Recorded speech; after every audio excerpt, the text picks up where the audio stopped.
அடுத்ததா துலாம் ராசிக்காரர்கள் இவங்களை பார்த்த உடனே நீங்க துலாம் ராசிக்காரர்கள் தான் அப்படின்னு சொல்ற அளவுக்கு ஏதாவது ஒரு குணாதிசயங்கள் இருக்குன்னா என்ன இருக்கு? இப்போ ஒரு சவத்துல பந்து த்ரோ பண்ணா எப்படி அது ரிட்டர்ன் ஆகும் நம்ம? ஆமா. அப்போ நீங்க என்ன கொடுக்குறீங்களோ அதை ரிட்டர்ன் பண்றது துலாம். ஓகே. நீ எனக்கு என்ன தெரியும் அதை நான் உனக்கு அப்படியே தருவேன். உனக்கு பாரபட்சம்லாம் கிடையாது. இப்போ இவங்களோட பிறப்பின் கர்மா என்னவா இருக்குங்க? பிறப்பின் கர்மா வந்து துளாராசிக்காரவங்க நிறைய தாய் மேல அன்பு இருக்கும், ஆனா தாயை பிரிஞ்சிருக்காங்க. இது வந்து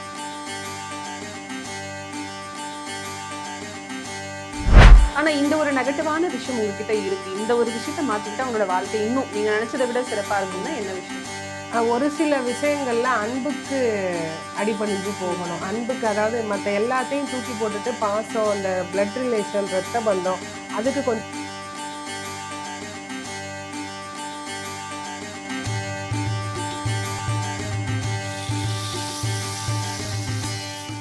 இன்னைக்கு நம்ம கூட யார் இருக்காங்க அப்படின்னா பாரம்பரிய ஜோதிடர் சூர்யா தேவராஜன் அவர்கள் தான் இருக்காங்க. வணக்கம் மேம். வணக்கம்மா. எப்படி இருக்கீங்க? நல்லா இருக்கேங்க. நல்லா இருக்கீங்களா? நல்லா இருக்கேன் மேம். பொதுவாகவே நம்ம லைஃப்ல தினமுமே ஒவ்வொரு விதமான மனிதர்களை நம்ம பார்க்கும் போதெல்லாம் என்ன ஒவ்வொருத்தரும் ஒரு தினசா இருக்காங்களே அப்படின்னு கூட யோசிப்போம். ஆனா ஒருத்தரை பார்க்கும்போதே இவங்க இந்த ராசிக்காரர்கள் தான் அப்படின்னு நம்மளால கெஸ் பண்ண முடியுமா மேம்? கண்டிப்பா முடியும் மேம். 12 ராசிகள் இருக்கு, 27 நட்சத்திரங்கள் இருக்கு. ஆப்வியஸ்லி சந்திரன் தான் மனோகாரகன். ஓகேங்களா? இந்த சந்திரனுடைய நிலைப்பாட்டை வச்சுதான் நம்ம ராசிகளை பிரிச்சு ஒவ்வொரு மனுஷங்களும் இப்படி இருக்காங்க அப்படின்னு சொல்லி வகைப்படுத்தலாம். பார்த்த உடனே, பழகின உடனே, மேக்சிமம் ஒரு 1 hour 2 hour நீங்க ஒரு மனுஷன்ட்ட போய் யார்ட்டையோ பேசுறீங்க அப்படின்னாவே இவங்க இந்த ராசியா இருப்பாங்களோ அப்படின்னு 75% கெஸ் பண்ணிடலாம். கண்டிப்பா. ஏன்னா அந்த கிரகங்கள் தான் நம்மளை ஆட்டி வைக்குது. எந்த கிரகம் வந்து எங்கே பலப்பட்டு இருக்கோ, நம்ம ஜாதகத்துல எந்த கிரகம் பலப்பட்டு இருக்கோ அதற்கு உண்டான குணாதிசயங்கள் நமக்கு இருக்கும். கண்டிப்பா. இப்போ ஒரு வாழ்வியல் எக்ஸாம்பிள் சொல்லட்டுமா? இப்போ ரீல்ஸ் பாக்குறீங்க, இன்னைக்குள்ள ஜெனரேஷன் ரீல்ஸ் பாக்குறீங்க.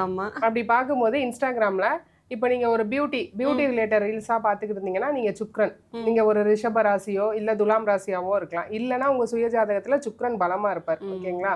ஒரு ஃபைட்டு இல்ல ஒரு காரசாரமான விஷயங்கள், இந்த மாதிரியான விஷயங்கள்லாம் பாத்தீங்கன்னா செவ்வா. அடிதடி, ஃபைட்டு, அந்த மாதிரியான விஷயங்கள் பாத்தீங்கன்னா செவ்வா. போலீஸ் ரிலேட்டடா பாத்தீங்கன்னா, அரசாங்கம் சம்பந்தப்பட்ட ரீல்ஸா பார்த்தா சூரியன். அது மாதிரி 9 கிரகமும் உங்களை ஒரு ஆன்மீகமா பார்த்துட்டு இருந்தீங்கன்னா கேது, குரு பகவானும் பலப்பட்டு இருப்பார். இல்ல நல்ல பேச்சாளர்கள், மேடை பேச்சாளர்களோட பேச்சை பாத்தீங்கன்னா இங்க குரு பலம். ஓகேங்களா? நல்ல காமெடி, சமையல் எல்லாத்தையும் கலந்து கட்டி பாத்தீங்கன்னா இங்க புதன் இருப்பார். இந்த மாதிரி உங்களை ஆட்டி வைக்கிறது, இந்த மனுஷங்களை பொதுவாக ஆட்டி வைக்கிறது 9 கிரகங்கள். அவங்களை தாண்டி நம்ம எங்கேயுமே போக முடியாது. கண்டிப்பா மேம். இப்போ ஒவ்வொரு ராசிகளுக்கும் அவங்களோட பிறப்பின் கர்மா எப்படி இருக்கு, அவங்கள பார்த்த உடனே நீங்க இந்த ராசிக்காரர்கள் தானா அப்படின்னு எப்படி கண்டுபிடிக்கிறது, அவங்க கூடவே சேர்த்து அவங்களோட வாழ்க்கைகள், குணாதிசயங்கள் எப்படி இருக்குன்னு பார்க்கலாம் மேம்.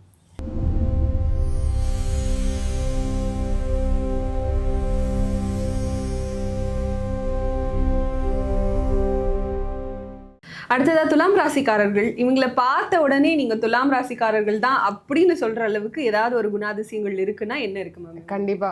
இப்போ சுக்கிரனுடைய வீடு தான் ரிஷபம் அண்ட் துலாம். ரிஷபத்துக்கு என்ன சொன்னோம்னா மோர் சென்சிட்டிவ், தொட்டா அழுதுருவாங்கன்னு சொன்னோம். துலாம்லாம் அவ்வளவு சீக்கிரம் வந்து அழுக வைக்க முடியாது. ஏன்னா கரெக்டா, ஏன்னா இங்க சனி வந்து உச்சமடைகிறார். சனி வந்து கர்மகாரகன், நீதிமான். அவர் வந்து உச்சமடைகிற இடம். அப்படி இருக்கும்போது துலாத்துக்கிட்ட நீங்க ஒரு பந்தை தூக்கி த்ரோ பண்ணீங்கன்னா, இப்போ ஒரு சவத்துல பந்தை த்ரோ பண்ணா எப்படி அது ரிட்டர்ன் ஆகும் நம்ம கிட்ட? அப்போ நீங்க என்ன கொடுக்குறீங்களோ அதை ரிட்டர்ன் பண்றது துலாம். நீ எனக்கு என்ன தெரியும் அதை நான் உனக்கு அப்படியே தருவேன். உனக்கு பாரபட்சம்லாம் கிடையாது. நீ கொஞ்சம் கூட கிடையாது. நீ அன்பா இருக்கியா, நான் அன்பை தரேன். நீ என்கிட்ட எப்படி பிஹேவ் பண்ற, நீ என்கிட்ட ஹார்ஸா இருக்கியா, நான் உனக்கு திரும்ப, நீ என்னை வெறுக்கிறியா, நான் உடனே அதே மாதிரி 100% வெறுக்கிறது வந்து துலாம். ஏன் அப்படின்னா சனி துலாத்துல தராசுல 2 சைடும் பேலன்சிங், நடுவுல உச்சமடைகிறார். இந்த சைடு குட்ஸ், இந்த சைடு பேட்ஸு. அதில் 1% கூட நம்ம சனிக்கு ஐஸ் வைக்க முடியாது. சனி பகவானுக்கு ஐஸ் வைக்கணும்னா நம்ம கொடுக்கணும் நிறையா. வெளியே எவ்வளோ நம்ம செய்கிறோமோ, தான தர்மங்கள் செய்கிறோமோ அப்போ தான் அவர் கணக்கு எழுதுவார். மனம் இறங்கி நமக்கு வந்து, அதான் சிவபெருமான் சொல்லியிருக்காராம், எல்லாருமே என்னுடைய பிள்ளைங்க, என் பிள்ளைங்களை நான் அடித்து திருத்த முடியாது. ஸோ நீ அவங்களுக்கு ஒரு நல்ல வாத்தியாராக இருந்து திருத்து அப்படின்னு. அப்போ வந்து என்னன்னா, நல்லது செய்கிறானா பேர் புகழ் பட்டம் பதவி எல்லாம் கொடு, கெட்டது செய்கிறானா அவனுக்கு ஏற்ற மாதிரி தண்டனை கொடுத்து அவனை திருத்து அப்படின்னு சொல்லியிருக்காங்க. அப்படிப்பட்ட சனி பகவான் உச்சமடைகிற துலாம் ராசிக்காரர்கள் கெட்ட பேரு சீக்கிரம் வாங்க மாட்டாங்க. இப்போ ஒரு ஃபார் எக்ஸாம்பிள் ஒரு குடிக்காரங்களே இருக்காங்க. இப்போ குடிக்கிற பழக்கம் இருந்தாலும் நம்ம அவங்கள எப்படி பார்ப்போம்? குடிகாரன் அப்படின்னு அந்த மாதிரியான பேரு ஒரு ஏளனமா பார்ப்போம். ஆனா துலாத்துக்கு அது வராது. குடியை தவிர அவர்கிட்ட ஒண்ணுமே இல்லைங்க. குடிச்சாலும் அவர் நல்லவருங்க, நல்ல மனுஷன், குடிச்சாலும் சைலண்டா இருக்காரு. சைலண்டா இருக்காரு. இதெல்லாம் என்ன குடிச்சாலும் அடுத்தவங்களுக்கு எந்த தப்பும் அவர் பண்ணல, எந்த துரோகமும் பண்ணல. இது வந்து துலாம். ஒரு சேயிங் இருக்கு, அதாவது ஒரு கூட்டத்துல போறாங்க, போகும்போது வந்து ஒரு யாசகம் கேட்குறவங்க கூட துளாராசிக்காரங்க கிட்ட அதிகமா வருவாங்களாம். எனக்கு கொடுங்க அப்படின்னு. அப்ப அவங்க எவ்வளவு இருக்கோ அதை கொடுக்குற இதுல இருப்பாங்க துலாம் ராசி மேக்சிமம் அப்படின்றது துலாம் ராசிக்காரவங்களுடைய பிறவி குணம். அது அவங்க மாற்ற முடியாது. நல்ல கொடைத்தன்மையும் இருக்கும். அதே நேரத்துல நல்ல ஹார்ட் ஒர்க்கர். சனி பலப்படுறாரு இல்லையா, நல்ல ஹார்ட் ஒர்க்கர். பெருசா ஆளுமை அடுத்தவங்களை வந்து அடக்கி ஆளணும்னு நினைக்க மாட்டாங்க துலாம். எல்லாருக்கும் அடிபணிஞ்சு போவாங்க. ஓகே, ஆனா கரெக்டா இருக்கணும். துலாத்துக்கிட்ட நம்ம கரெக்டா இருந்தா நம்ம சொல்றதை கேட்பாங்க. பெரிய மேடை பேச்சாளர்களை விரும்புறவங்க, நிறைய புக்ஸ் படிக்கிறவங்க, ஆன்மீகம் ரிலேட்டடா இது பண்றவங்களாம், இது வந்து சுக்கிரனுக்கே இல்லாத குணாதிசயங்கள் ஆனா துலாத்துக்கிட்ட இருக்கும். நான் சனி அங்க பலப்பட்டு விடுறாரு. அதனால வந்து பெரியவங்களை அதிகம் விரும்புவாங்க. பெரிய பேச்சாளர்கள் அவங்களுடைய பேச்சுக்கள் எல்லாம் கேட்டுட்டே இருப்பாங்க. இதெல்லாம் வந்து துளாராசிக்கு உண்டான ஒரு குணங்கள். இதெல்லாம் பார்க்கும்போது இவங்க துலாம் ராசிக்காரர்கள். அதே மாதிரி நான் பெருசா மேக்கப் போடல, பெருசா இது பண்ணலனாலும் நான் ஒரு ஒயிட் அண்ட் ஒயிட் போடுறவங்களை பாருங்களேன், நிறைய துலாம் ராசிக்காரவங்க. ஜென்ஸ்ல ஒயிட் அண்ட் ஒயிட்ல போறவங்க துலாம் நிறைய இருப்பாங்க. நான் நீட்டா போகணும். ட்ரெஸ் எனக்கு, அதாவது நான் மேக்கப் போட வேணாம், நான் கார்ல போக வேணாம், அந்த பொருள் இந்த பொருள் வேணாம், உடை வந்து நல்லா இருக்கணும் அப்படின்னு அதிகமா விரும்புறது துலாம். காலையில போட்ட ட்ரெஸ்ஸை ஈவினிங் போடாதது துலாம். ஆனா அது சுபிக்ஷம். இது வந்து 12 ராசிகளுக்குமே. இப்போ ஒரு கோவில் போறீங்கன்னா நேத்து ஒரு 10 நிமிஷம் தானே போட்டேங்கிறத போட்டுட்டு போகாதீங்க.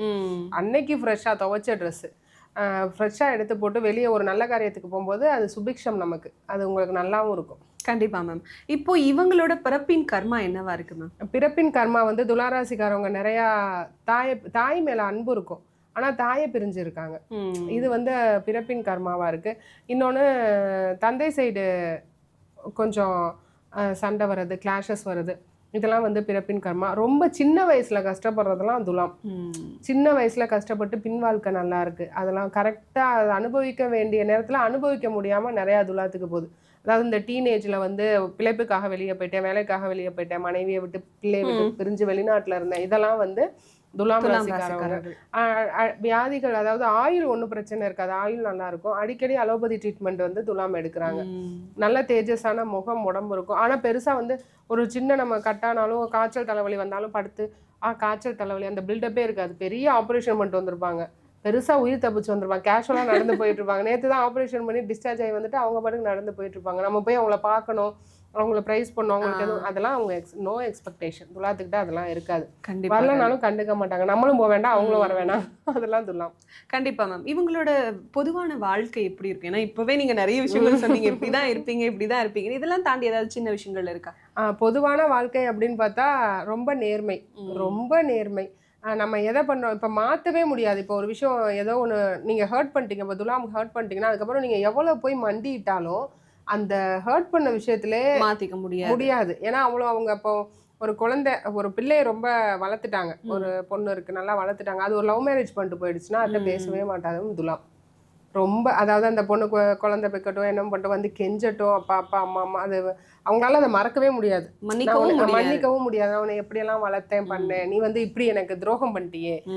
எல்லாரும் அக்செப்ட் பண்ணி ஒரு காலகட்டத்துக்கு மேல சரி நம்ம பிள்ளை என்ன பண்ண முடியும் ஒத்துக்கலாம். ஆனா துலாத்துக்கிட்ட அது கொஞ்சம் அவங்க பாசம் இருக்கும் உள்ள, ஆனா வெளியே வந்து இது இப்படி பண்ணிருச்சு அப்படின்ற ஒரு இது வந்து தயக்கமும் இருக்கும், இந்த பொண்ணு இப்படி பண்ணிட்டாலே அப்படின்றது. கண்டிப்பா மேம்.